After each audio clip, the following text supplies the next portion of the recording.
بسم اللہ الرحمن الرحیم۔ بنی اسرائیل کا ایک قصاب اپنے پڑوسی کی کنیز پر عاشق ہو گیا۔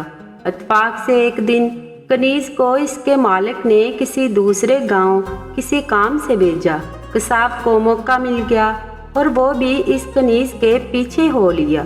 جب وہ جنگل سے گزری تو اچانک قصاب نے سامنے آ کر اسے پکڑ لیا اور اسے گناہ پر آمادہ کرنے لگا۔ جب اس کنیز نے دیکھا کہ اس قصاب کی نیت خراب ہے تو اس نے کہا، اے نوجوان، تو اس گناہ میں نہ پڑ۔ حقیقت یہ ہے کہ جتنا تو مجھ سے محبت کرتا ہے اس سے کہیں زیادہ میں تیری محبت میں گرفتار ہوں، لیکن مجھے اپنے مالک حقیقی عز و جل کا خوف اس گناہ کے ارتکاب سے روک رہا ہے۔ اس نیک سیرت اور خوف خدا عز و جل رکھنے والی کنیز کی زبان سے نکلے ہوئے یہ الفاظ تاثیر کا تیر بن کر اس قصاب کے دل میں پیوست ہو گئے اور اس نے کہا، جب تو اللہ عز و جل سے اس قدر ڈر رہی ہے تو میں اپنے پاک پروردگار عز و جل سے کیوں نہ ڈروں؟ میں بھی تو اسی مالک عز و جل کا بندہ ہوں۔ جا تو بے خوف ہو کر چلی جا۔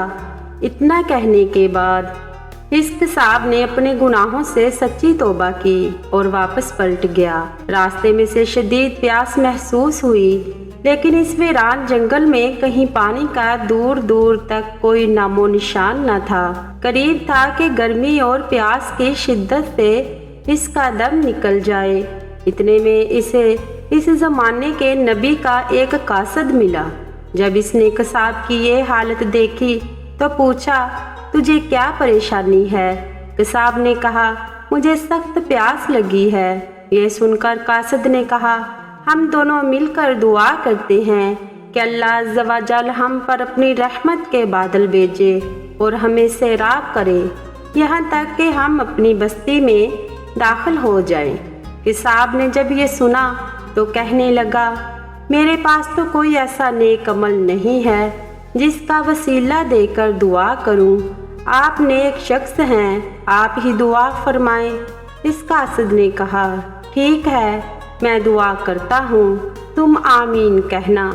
پھر قاصد نے دعا کرنا شروع کی اور وہ قصاب آمین کہتا رہا۔ تھوڑی ہی دیر میں بادل کے ایک ٹکڑے نے ان دونوں کو ڈانپ لیا اور وہ بادل کا ٹکڑا ان پر سایہ فگن ہو کر ان کے ساتھ ساتھ چلتا رہا۔ جب وہ دونوں بستی میں پہنچے تو قصاب اپنے گھر کی جانب روانہ ہوا اور وہ قاصد اپنی منزل کی طرف جانے لگا۔ بادل بھی قصاب کے ساتھ ساتھ رہا۔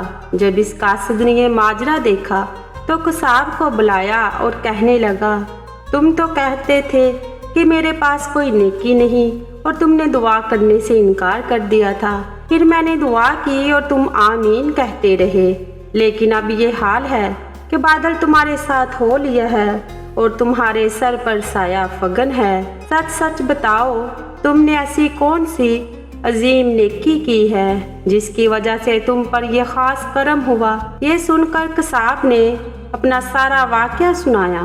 اس پر اس قاصد نے کہا، اللہ عز و جل کی بارگاہ میں گناہوں سے توبہ کرنے والوں کا جو مقام و مرتبہ ہے وہ دوسرے لوگوں کا نہیں۔ بے شک گناہ سرزد ہونا انسان ہونے کی دلیل ہے، مگر ان پر توبہ کر لینا مومن ہونے کی نشانی ہے۔